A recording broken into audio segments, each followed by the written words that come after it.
Hello friends, welcome back to Mamoos. ముందుగా నా channel subscribe చేసుకునే వాళ్ళందరికీ చాలా థ్యాంక్స్ అండి. ఈరోజు మన వీడియోలో బాదం పొడి ఎలా తయారు చేసుకోవాలో చూద్దాం. ముందుగా 1 కప్పు బాదం పప్పు తీసుకొని శుభ్రంగా 1-2 సార్లు కడగాలి.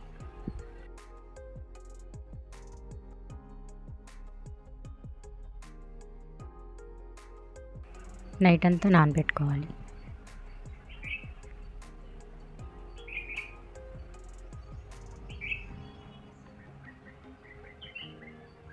ఇలా నైట్ అంతా నానబెట్టుకున్న వాటిని ఉదయాన్నే ఒకసారి కడిగి ఈ వాటర్ తీసేసి పొడి క్లాత్ మీద వేసి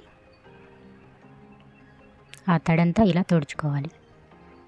ఇక్కడ నేను పీల్తో పాటు తీసుకుంటున్నానండి. మీరు పసిపిల్లలకి పాలల్లో అట్లా కలిపిచ్చే పని అయితే పీల్ తీసేసి ఇట్లా చేసుకోవాలి.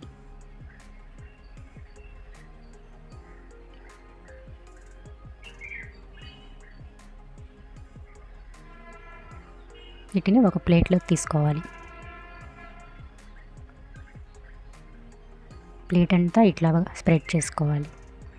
పల్చగా ఉంటే త్వరగా ఎండుతాయి కదండి, అందుకని ఇట్లాగా పల్చగా చేసుకోవాలి. వీటిని ఎండలో 2 రోజులు ఎండబెట్టుకోవాలి. పూర్తిగా ఎండే వరకు ఎండబెట్టుకోవాలండి. ఎండకపోతే ఇంకొక రోజు ఎండబెట్టండి. ఇప్పుడు వీటిని మిక్సీ జార్లో తీసి గ్రైండ్ చేసుకోవాలి.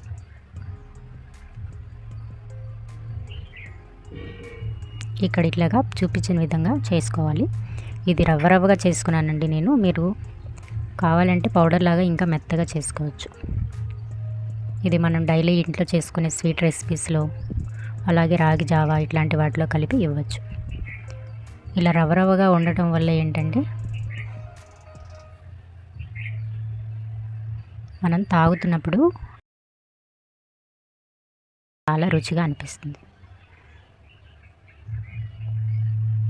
చూసారు కదా ఫ్రెండ్స్, నా వీడియో నచ్చినట్టయితే లైక్ చేయండి, షేర్ చేయండి. మరిన్ని వీడియోస్ కోసం నా ఛానల్ని సబ్స్క్రైబ్ చేసుకోండి. Thanks for watching.